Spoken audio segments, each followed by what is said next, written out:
Bonsoir à tous. Alors, nous sommes très heureux d'être là avec vous parce que Cédric l'a rappelé, notre liste a été tirée au sort et sur cette liste, il y avait donc beaucoup de jeunes qui se sont présentés. Donc, nous avons parlé avec eux et nous sommes très contents que des jeunes se soient présentés sur notre liste. Nous avons des candidats de 26 ans, de 27 ans, nous avons des jeunes ingénieurs, nous avons des informaticiens, nous avons des jeunes en recherche d'emploi. Et donc, nous avons vraiment une réelle diversité sur notre liste.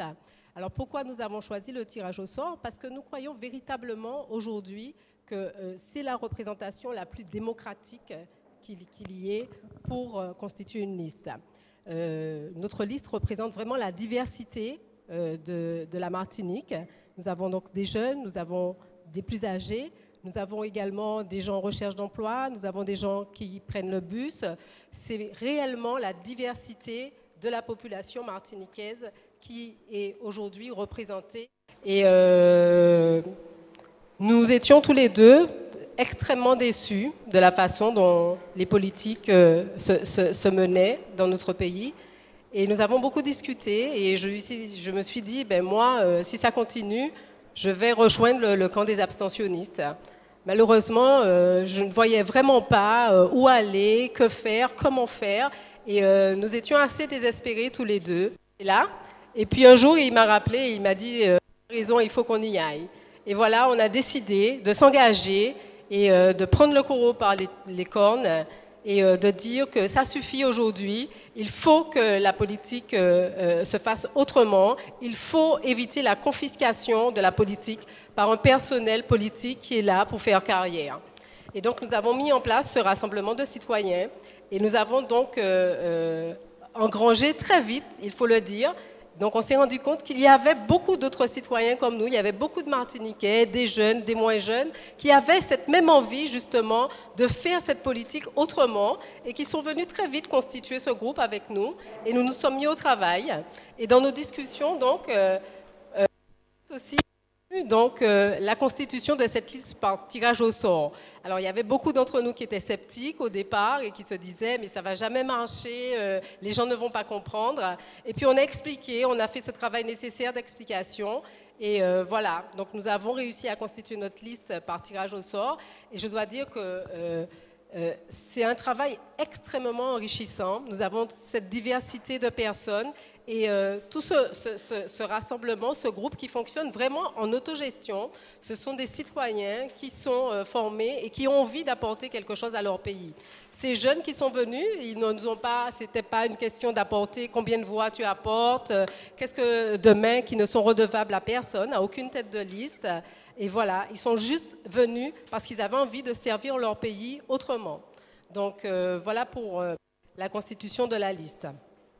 Donc moi, ce que je voulais dire, c'est que ce que nous voulons aujourd'hui véritablement faire passer, c'est l'engagement citoyen. Nous devons chacun aujourd'hui apporter notre pierre à l'édifice et notre priorité aujourd'hui, c'est de faire que les Martiniquais puissent s'exprimer et que rien aujourd'hui désormais ne se fasse sans qu'on demande leur avis aux Martiniquais et que les Martiniquais apportent leur pierre à l'édifice. Donc nous avons eu beaucoup de pression ces derniers temps et depuis que nous nous sommes constitués parce que tout le monde nous demande notre programme. Alors, c'est vrai que les Martiniquais sont conscients qu'il faut s'engager. Tout le monde nous dit, oui, c'est vrai, nous sommes d'accord avec vous, l'engagement citoyen, c'est très important, mais c'est quoi le programme? Et donc, on nous a mis une grosse pression, mais nous n'avons pas cédé. Nous ne céderons pas à cette pression du programme, parce que pour nous, les programmes, c'est une liste de promesses. Et nous les avons tous faits, nous les avons tous répertoriés, et vous pouvez aller les voir, nous les amenons tout le temps. Donc, on vous promet tout en période électorale, de vous occuper du foncier, de l'habitat, du logement, des aînés, les plans. Et on se rend compte qu'au final, toutes ces belles promesses ne sont jamais réalisées ou en fait très peu réalisées et que nous sommes vraiment toujours dans un développement. Donc, ce que nous, aujourd'hui, à Martinique Citoyenne, nous préconisons, c'est véritablement de sortir de cette idée du programme Promesse, Père Noël. On sait que bientôt c'est Noël et qu'ils vont tous arriver avec beaucoup de promesses pour vous. Mais nous vous disons très clairement qu'aujourd'hui, ce qu'il faut véritablement, c'est penser la Martinique en termes de transversalité. C'est-à-dire de bien comprendre qu'il faut sortir de la sectorisation du programme. Il n'y a pas un programme pour la pêche, un programme pour les jeunes, un programme pour le logement, mais c'est bien un ensemble aujourd'hui qu'il va falloir réaliser. C'est des connexions, c'est-à-dire qu'on ne peut plus parler du tourisme sans parler de la formation. Imaginez que, par exemple, dans les institutions actuelles, dans les collectivités, les commissions tourisme ne travaillent jamais avec les commissions formation, qui ne travaillent eux-mêmes jamais avec les commissions logement. Les commissions logement ne travaillent pas avec les commissions transport. Donc il faut véritablement aujourd'hui repenser la façon d'initier ces programmes-là. Et donc, c'est pour ça que nous, à Martinique Citoyenne, nous sommes très fermes là-dessus. Nous n'allons pas céder à la pression du programme. Nous n'allons pas vous faire une liste de promesses, de 220 promesses, de 420 promesses. Tout le monde arrive avec ses propositions, mais il faut absolument aujourd'hui cette transversalité et mettre l'humain au cœur de tout cela. C'est véritablement l'épanouissement du Martiniquais qui va devoir être pris en compte au travers de tous ces thèmes qui sont l'écologie, les énergies durables, le logement, le transport, les jeunes, mais qu'il va falloir réaliser en un tout. Et ça, ce sera très important à comprendre. Alors, nous avons donc décidé de réveiller les gens et de leur dire qu'il faut absolument aujourd'hui que nous soyons consultés par nos élus. Et la consultation, ça passe par plusieurs choses. Ça passe par la mise en place de différents outils. Et les outils, nous avons beaucoup travaillé en atelier, il y en a énormément. Vous savez que partout dans le monde aujourd'hui, il y a des réveils citoyens. Les citoyens se lèvent, ils disent qu'ils en ont assez. En Afrique, il y a les Y'en a marre qui se sont levés, il y a les Podemos, en Corée du Nord, partout. Les citoyens se réveillent et se disent, vous devez aussi nous écouter. Donc, les différents outils à mettre en place, ça va être un impératif pour la collectivité, c'est de mettre en place des outils pour que les citoyens puissent non seulement écouter, mais aussi pour qu'ils puissent être entendus et pour que leur avis puisse compter. Et c'est ça qui est important, parce qu'aujourd'hui, ce qu'on appelle démocratie participative, c'est de venir et de dire, bon voilà, on va faire la savane, on va mettre des plots là, on va vous mettre un parking là, et merci, au revoir. Nathalie, il vous reste 1 minute. Il reste 5 minutes. Une minute. Donc voilà. Et donc les citoyens sont extrêmement désabusés, ils sont dépités de ces choix-là. Donc il faut mettre en place tous ces outils-là qui existent, les initiatives citoyennes, les référendums, les sondages. Il faut mettre en place des cellules Internet pour consulter les citoyens et cela peut se faire. Ne laissez personne vous dire que vous ne pouvez pas être écouté. Vous avez le droit et nous avons le devoir de demander aux politiques de nous écouter. Et je terminerai juste en vous disant cette fable qui est une fable africaine de ce petit colibri que Pierre Rabhi, qui est un philosophe, explique souvent. Quand il y avait le feu dans la forêt africaine, eh bien, tous les animaux ont fui, tous les gros animaux, les éléphants, les tigres. Et puis il y a un petit colibri qui allait à la rivière, qui prenait de l'eau, qui revenait dans ce grand feu immense et qui recommençait. Et les animaux, les éléphants lui disaient, mais qu'est-ce que tu fais? Viens, on se sauve. Tu crois que c'est avec ta petite petitesse que tu vas arriver à... Il dit, oui, mais moi, je fais ma part. Je dois faire ma part parce qu'il faut que chacun puisse apporter sa pierre et je fais comme je peux. Et voilà, nous devons tous aujourd'hui faire comme nous pouvons parce que nous avons chacun d'entre nous quelque chose à apporter à la société martiniquaise. Et si nous restons dans cette passivité, dans cette inertie, je crois que les choses ne vont pas bouger. Absolument aujourd'hui, s'engager et pour que la haute exigence démocratique que nous devons absolument avoir pour que cette collectivité puisse fonctionner, sinon elle sera une coquille vide et elle n'aura servi à strictement rien. Merci. Nathalie Josse. Alex Noès. Alors, c'est un honneur pour moi de venir exhiber mes cheveux blancs dans une réunion de la jeunesse. mais c'est parce que je suis très, très, très solidaire de l'avenir de la Martinique, et l'avenir de la Martinique ne s'entend pas sans la jeunesse. Pour répondre à la question du programme, je vais me raccrocher à un fait récent.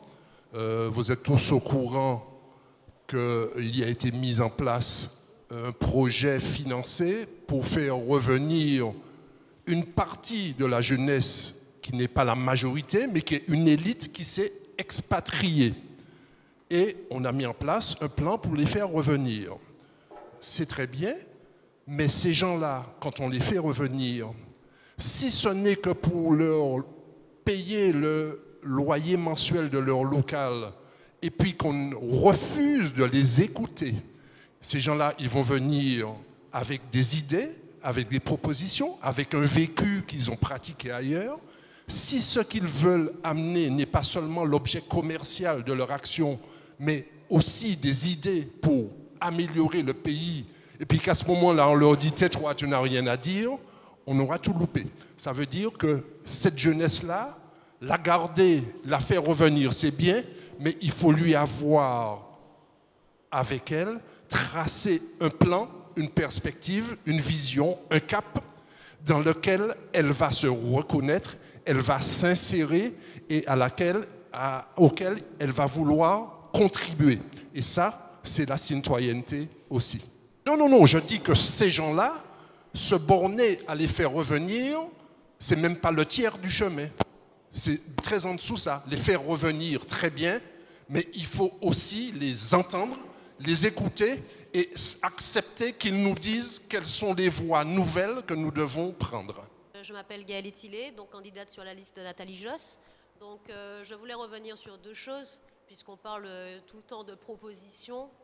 Oui, il faut faire ça, donc on va baisser les charges, on va réduire le chômage. Mais réellement, qu'est-ce qui a fonctionné aujourd'hui?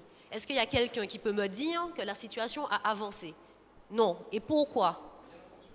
Je ne dis pas que rien ne fonctionne. Je dis qu'aujourd'hui, le chômage, il n'a pas reculé. Bien au contraire.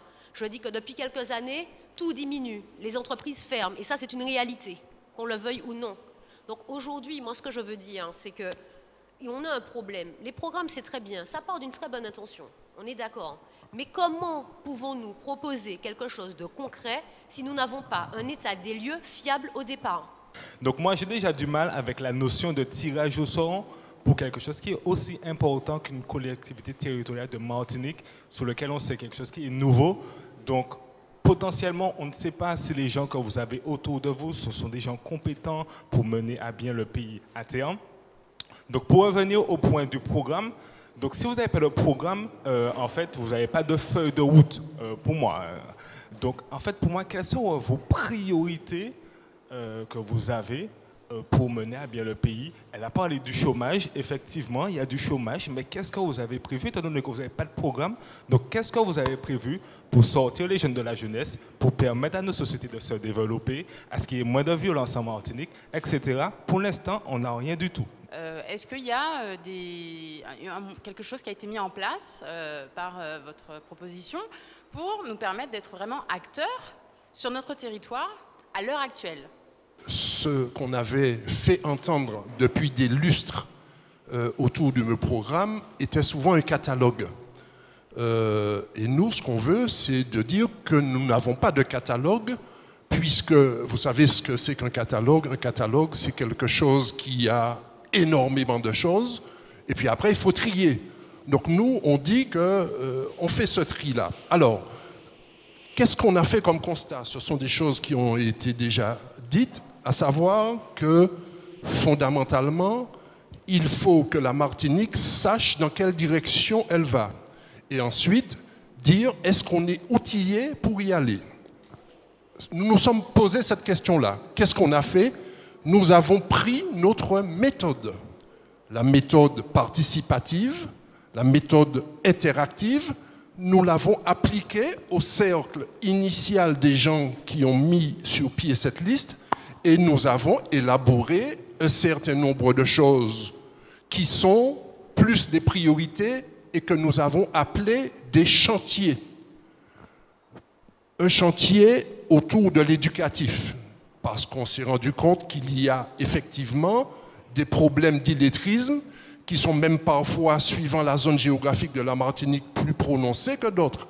Donc on a récupéré. Vous pensez qu'on savait ça, nous tous? Non. C'est parce qu'on a invité des gens à venir nous exposer ce qu'ils constatent autour d'eux qu'on a su qu'il y avait des zones de Martinique où il y avait plus d'illettrisme que d'autres. Donc ça veut dire que l'interactivité, notre méthode, elle a produit des effets. Donc nous avons repéré ce chantier éducatif.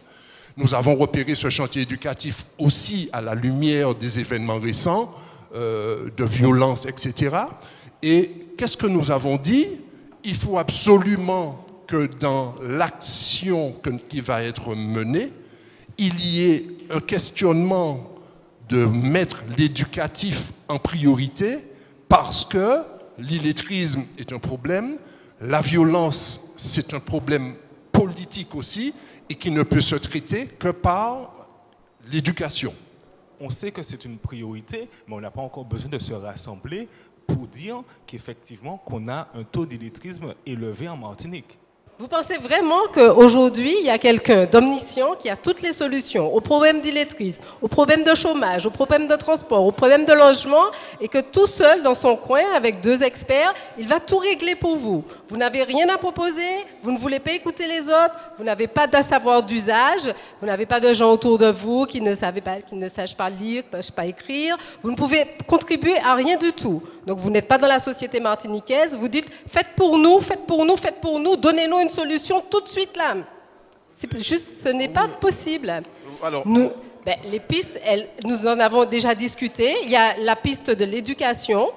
À l'école, c'est fondamental, l'éducation. Il faut que chacun prenne ses responsabilités au niveau de l'éducation. Les mères, par exemple, qui ne peuvent pas s'occuper de leurs enfants, il est où le relais dans la société? Il est où le relais sous le bénévolat? Le bénévolat n'arrête pas de reculer. Aujourd'hui, parce que vous voyez, vous n'êtes pas très nombreux ce soir, hein, je vous signale. Pourquoi? Parce qu'il y a cette passivité, cette inertie de notre société qui est en cause. Et vous êtes les coupables de faire ça. Parce que vous êtes coupables. Parce que ce que vous demandez aux politiques de tout régler pour vous, et vous êtes assis tranquillement en train de dire « faites pour nous, faites pour nous ». On est dans une société de consommation, on a besoin d'acheter, hein, on a besoin d'acheter quelque chose qui nous paraît fiable et qui nous paraît efficace. Maintenant, moi, la question que je pourrais vous poser, puisque moi, il me semble que effectivement, c'est une bonne chose de remettre l'idéologie au centre, puisque parfois, on voit qu'une fois que ce qu'on voulait vendre a été vendu, on oublie l'idéologie et on s'applique simplement à essayer de faire le programme de départ. Et le cap qui est censé nous diriger, on le perd. La question? Donc ma question c'est, comment vous allez faire pour rassurer la population? Parce qu'on a besoin de personnes compétentes autour de vous, capables de prendre des décisions efficaces. Enfin, pas de prendre des décisions efficaces, que la personne qui prend les décisions, celui qui suit l'idéal.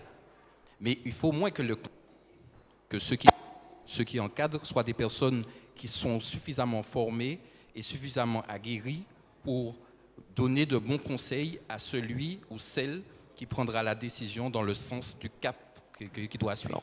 Est-ce que vous êtes capable? Parce que l'intérêt de Martinique citoyenne, c'est le citoyen remis au centre. Et justement, on veut que tout le monde participe. Au niveau de la liste, donc nous sommes 64, il y a une immense diversité. Donc moi, dans mon travail, je m'occupe des achats et de la logistique, on a des géomètres, on a des responsables de l'environnement durable, on a toutes sortes de personnes. Nous avons des personnes à mobilité réduite, nous avons des personnes qui prennent le bus tous les jours, comme le disait Nathalie. Et moi, ce que je vais dire aujourd'hui, c'est est-ce que vous pensez sincèrement qu'un élu qui se fait véhiculer par un chauffeur peut savoir ce que la personne qui prend le bus vit tous les jours? Et est-ce que vous pensez que la solution qu'il va proposer sera adéquate, puisqu'il ne vit pas la solution? La situation, pardon. Et moi, c'est ce qu'on veut faire passer comme message, c'est cela. C'est-à-dire que pour pouvoir vraiment apporter quelque chose, il faut être sur le terrain, il faut savoir ce qui se passe. Et qui est-ce qui sait ce qui se passe? Ce sont les citoyens. C'est vous, c'est moi, c'est nous, c'est tout le monde. Après, comment est-ce que vous, politiciens, vous pouvez faire les jeunes incarner, entrer dans cette vision et participer? Dans quelle mesure est-ce que nous, à notre âge et dans notre situation, moi je suis au chômage, mais peut-être que j'ai des projets, j'ai des idées, peut-être que mes projets peuvent répondre à des questions économiques, des questions, on parle d'illettrisme, de chômage, mais il n'y a pas que ça. La vie est chère en Martinique. Quelle perspective on avance pour nous? On veut avoir une maison, je vis encore chez ma mère, j'ai 28 ans, comment je vais faire demain pour m'assumer? Je vais au supermarché, un petit sachet de surgelés haricots verts est déjà à plus de 4 €. Ok, on importe. Est-ce qu'il n'y a pas des solutions qu'on peut faire émerger et par nous-mêmes? On n'arrête pas d'importer des produits de l'extérieur. On n'est pas capable de produire et juste économiser l'argent de l'octroi de mer, de faire venir, etc. Est-ce qu'il n'y a pas des solutions à ce niveau-là? Voilà, et comment faire les jeunes intégrer et apporter des solutions et être responsables dans la politique ici? Ce que je vous propose, c'est de sortir de certains schémas, de certains prismes. Tout à l'heure, le jeune homme a parlé de capacité, et j'aimais beaucoup le mot idéologie, remettre l'humain au centre. Il y a une chose toute simple. Vous avez l'habitude, nous avons l'habitude des professionnels de la politique. Mais chaque citoyen est un professionnel de la politique parce qu'il est professionnel de lui-même et de son environnement, de sa cité, de ses enfants, de sa famille. Donc il sait, si on le consulte aujourd'hui, si nous arrivons à mettre en place ce que nous sommes en train de vous proposer, si nous arrivons à le faire tous ensemble, ce que mademoiselle était en train de dire sur la cherté de la vie, il y a des solutions. Ces solutions-là, elles ne seront pas, comme l'a dit Alex tout à l'heure, ou comme l'a dit ce jeune homme, ce n'est pas un catalogue. On n'est pas en train de vous dire, nous allons vous faire 200, 400 propositions. Il y a un président qui a été élu il y a 3 ans. Il avait fait un tas de propositions. Certaines propositions n'ont pas été lues par les Martiniquais. Et puis quand ils ont vu qu'on allait faire voter, par exemple, un droit pour le mariage des homosexuels, ils étaient surpris parce qu'ils n'avaient même pas lu. Il n'y en avait que 40, il me semble, ils ne les avaient pas lus. Donc nous, aujourd'hui, on ne va pas vous proposer 200, 300, etc. On veut juste vous dire que vous êtes capables, nous sommes capables. Nous ne sommes pas des professionnels comme vous l'entendez, comme nous l'entendons, comme nous avons l'habitude de le voir, c'est-à-dire des gens, parce que ça aussi, à Martinique citoyenne, nous le disons, nous le répétons, un mandat unique. Nous ne sommes pas là pour penser à notre réélection future. Nous ne sommes pas là pour ça. Nous sommes là pour construire avec vous, pour collaborer. Le programme, la vision est collaborative. Et ça, il faut vraiment sortir de ce prisme de ce que nous avons l'habitude de voir depuis 70 ans qui n'a pas fonctionné. Nous sommes capables de faire fonctionner notre pays. Et si ça, on n'en est pas conscient, si convaincu, eh ben ça, effectivement, ben oui, j'ai envie de dire, oui, on va tous rejoindre le camp des abstentionnistes. Et puis voilà. Donc là, nous, on vous propose de mettre un bulletin de vote le 6 et le 13. Pour regarder l'élection du 6 décembre, nous avons 9 listes, avec 9 têtes de liste. Ça prouve quand même, avec la grande diversité des idéologies encore qui en compte, que la société martiniquaise est quand même une société mûre, une société intelligente, une société qui sait se faire, qui connaît la politique. C'est une société la société martiniquaise, c'est une société qui connaît l'expérience de la démocratie. Et malgré cela, on voit on bute quand même. Donc déjà, je pense que pour nous-mêmes, Martiniquais, quelle que soit notre idéologie politique ou notre statut, on doit reconnaître cela. Nous sommes des gens intelligents, nous sommes des gens mûrs, nous sommes des gens qui savons vivre en société. Maintenant, concernant Martinique Citoyen, je suis content de voir que la société martiniquaise était capable d'arriver à créer une telle association, un tel organisme de citoyens qui se regroupent pour réfléchir. Ça prouve encore l'importance et encore, comment la société martiniquaise va de l'avant, être capable de se réunir en société. Vous avez dit, on a vu les cas comme en Afrique du Sud, en Espagne, en Grèce, au Portugal, où des forums citoyens quand même ont pu avancer et aller. Mais je rejoins mon ami sur une certaine objection. Le monde politique, le monde économique, le monde commercial devient un monde de plus en plus technique. Surtout, nous sommes arrivés dans une globalisation, un marché commun. Nous sommes un département français, un département européen. Et quand on regarde politiquement pour avancer, montage de projets ou autre, ça devient de plus en plus technique, ça devient de plus en plus juridique. Maintenant, est-ce que n'importe quel citoyen tiré au sort, la méthode, si je ne dis pas qu'elle est bonne ou mauvaise, pourra traiter de ce... Donc dans les autres forums citoyens, ce qu'ils font, c'est ce qu'on appelle aussi les forums hybrides. Voilà. Pour dire, donc voilà, est-ce qu'à ce niveau technique, où le monde politique devient de plus en plus technique, est-ce que vous Martinique citoyenne, comment vous optez, quelle est votre vision de cela? Comment vous, par exemple, sur un appel à projet, sur établir un appel d'offres, la mise en place de marchés, la mise en place de politiques européennes qu'il faudra faire suivre les cahiers des charges, comment vous, Martinique citoyen, vous vous sentez capable de réussir à cela? C'est ça ma question. Alors, aujourd'hui, il n'existe aucun élu martiniquais qui a passé un diplôme pour être élu. Le seul diplôme que les élus passent, c'est l'examen du vote. C'est qu'ils savent gagner des élections. Donc aujourd'hui, les élus que nous avons là, nous n'avons aucune certitude sur leur capacité technique. Et ce n'est pas pour ça que nous les élisons. Ce sont des représentants de la population. D'accord ? Sur la complexité des dossiers, la complexité croissante des dossiers, ça nécessite donc que justement les élus ne peuvent plus décider seuls parce que les dossiers sont complexes. Donc ils ont besoin de la population, ils ont besoin des experts pour pouvoir justement arriver à une décision qui arrive à dépasser cette complexité-là. Donc il s'agit donc de collaborer. Et ce que nous souhaitons diffuser, c'est cette culture de la collaboration-là qui n'existe pas aujourd'hui, parce qu'on est dans une logique top-down, où on fait confiance à quelqu'un à qui on remet les clés, et on lui dit, vas-y, gère, ton programme me paraît sympa, et je te fais confiance. Sauf que ce programme-là n'est jamais évalué. Madame a parlé de la cherté de la vie. Dans le programme de 2010 de l'actuel président de région, il y avait une mesure, un engagement à baisser le coût de la vie. Personne n'a jamais évalué si l'actuel président a réussi ou pas. Sur ce point-là, il a échoué. Mais les choses sont difficiles. Donc ce que je veux dire par là, c'est que parce que les choses sont complexes, il faut des décisions collégiales avec des experts, avec des élus et avec la population pour que nous puissions construire une vision qui soit vraiment partagée par la population et qui ne soit pas la vision d'une seule personne ou d'un petit groupe qui est motivé généralement par une réélection régulière. Et c'est pour ça que, pour terminer, notre ambition, elle est très claire, hein, elle est d'amener à l'intérieur de la collectivité territoriale des citoyens ordinaires qui puissent représenter des citoyens ordinaires.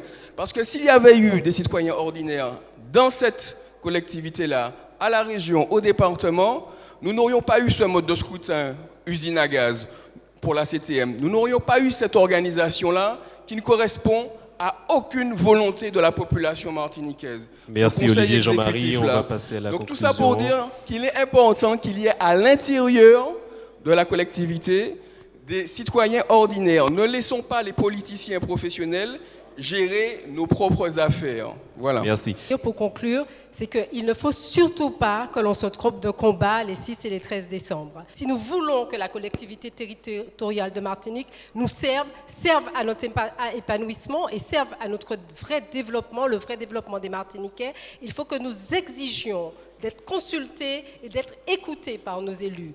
Il faut aussi que nous exigions d'être informés en toute transparence. Il faut que chaque budget, il faut que chaque décision nous soit communiquée. Il faut également que la politique qui soit menée dans l'intérêt de tous, dans l'intérêt du bien commun et non plus dans l'intérêt privé de quelques-uns. C'est ce qui se passe aujourd'hui. Et nous avons un devoir, il faut que nous nous organisions pour cela, parce que sinon, la collectivité territoriale de Martinique, elle n'aura servi à rien.